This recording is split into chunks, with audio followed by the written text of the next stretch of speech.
If you've been following the restoration of our Yamaha FZ6R, you'll know we ran into some problems with the steering stem bearings. If you check your owner's or shop manual, you may be surprised to see that the manufacturer typically wants these bearings serviced, which would involve removal, cleaning and inspection, and if they're okay, repacking with grease every 12,000 miles, or for most people this means annually.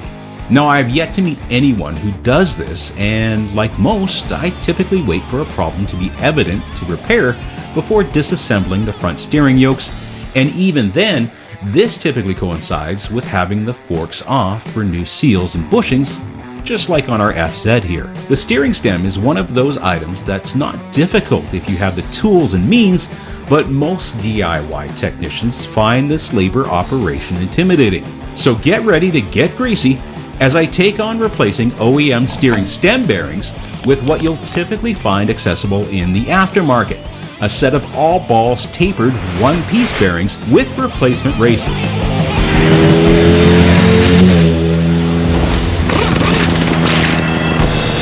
First, let's cover what happened to our bearings to start with. The FZ6R, which had been sitting undisturbed for a few years, most likely outdoors or in an otherwise exposed to weather location. This means that precipitation was allowed to infiltrate and permeate the steering stem. This resulted in a section of the bearings corroding, and this caused a flat spot in the steering since the rust on the ball bearings would not turn in the bearing cage, and the bearings just kind of skated along with an unsettling drag on the handlebars.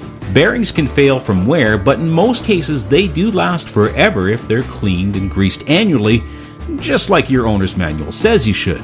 If your bearings fail, most riders will opt for a set of these. They're inexpensive and install much more simply than OEM ball bearings. Although I'm stopping short of calling them equal to OEM, a tapered bearing may add some reliability in situations where the steering stem is taking harder impacts than the motorcycle manufacturer may have intended.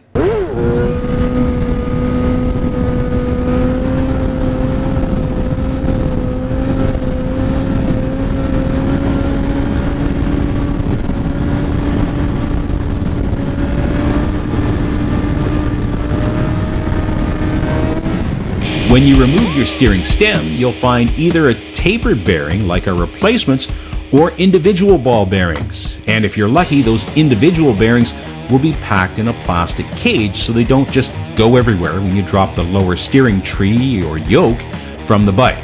In either case, once the bearings and yokes are out, we need to remove the races, and there are 3 in total that need your attention. Now, do not attempt to reuse races on the frame neck or yoke stem with your new bearings. This is a wear item and will be in a condition equal to the bearings that you're replacing, and in most cases are completely different sizes for the new parts being installed anyway. Now that the yokes are off and the grease removed from the steering neck of the frame, we can start. First is the lower stem bearing. The OEM steering stem bearings have much smaller races since the surface area of the OEM ball bearings are smaller than the new all-ball set. We need to remove the collar race that's at the bottom of the stem. We do this by using a metal chisel and tap it between the race collar and the bottom of the stem to get a gap going. Now we can put the chisel behind the collar and just tap it up the yoke stem until it slides off.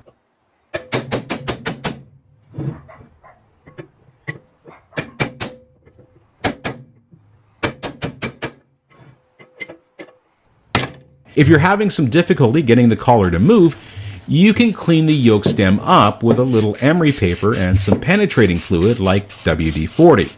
Now that the inner lower race is off the stem, don't throw that out. We're going to need it later to install the new lower bearing. If you have a fully caged tapered bearing already on your bike, you should be able to do exactly the same thing.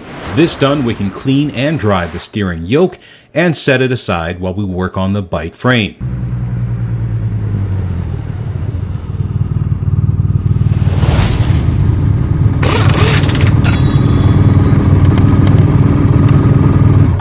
Next race we're going to remove is the lower frame race. On this Yamaha, there are 2 clear indentations in the lower part of the steering neck. Can you see them there? This is where you can place a tool like a flat punch, or if you have a quality large screwdriver or pry bar that has a metal cap on it like this, you can use those since you'll be using a hammer on this end to drive the lower race out. I'm using a flathead punch, but I'm having to use the full length of it. I found it much easier to hold onto the punch with a set of vice grips when hitting it with a hammer. You have to work both sides of the race back and forth to get the race to come out, but it doesn't take too much effort before it drops away. The final race to remove is the top race, and if you're fortunate, you'll have those reliefs inside the steering neck where you can use your hammer and punch or a heavy-duty screwdriver to punch the top race out just like you did with the bottom. This Yamaha didn't have those reliefs, so I'm using a blind-hole race puller to get the race out.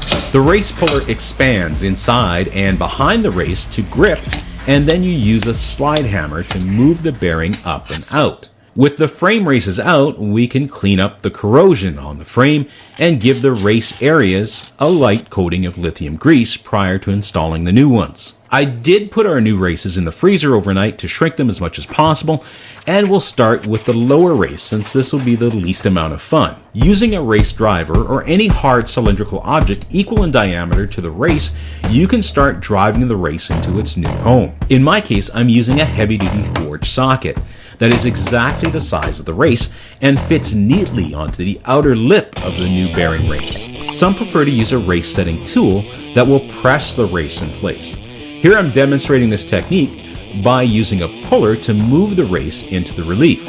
I did find this method good for the initial set of the race since it made sure the race was in the steering neck evenly, but found it wasn't any easier than hammering the race with a properly sized tool.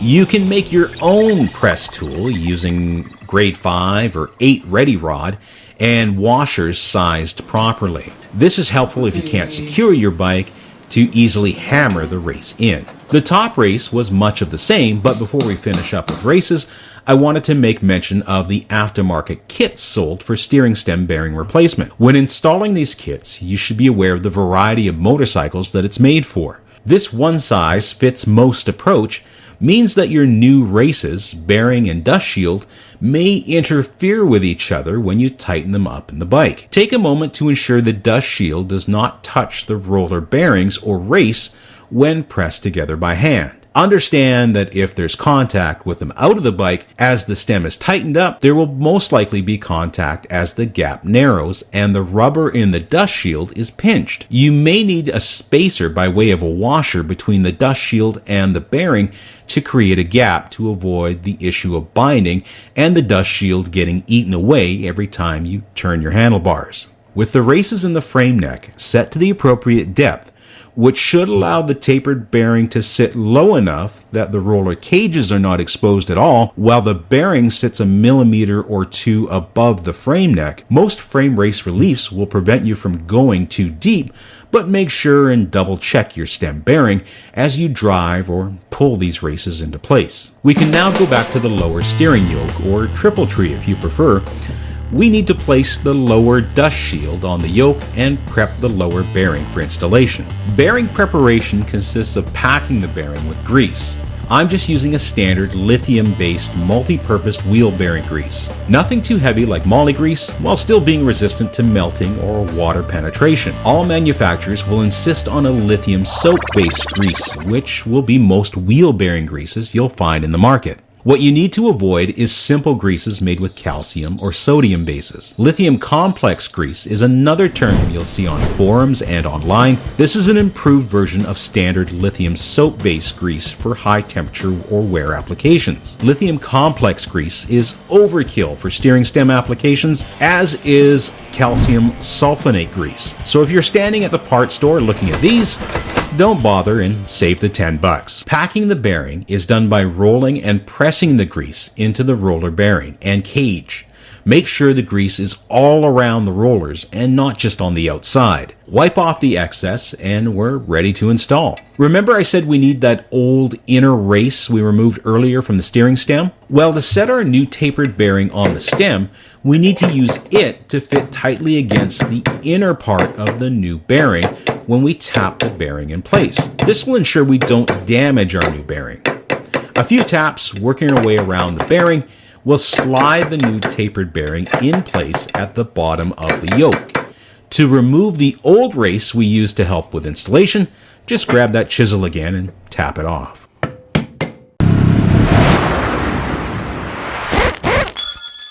Now we can install the lower steering yoke, upper bearing, and dust shield. When we tighten the steering stem nuts, you'll want to make sure you don't over-tighten them. If you have a means and your shop manual, check for specifications.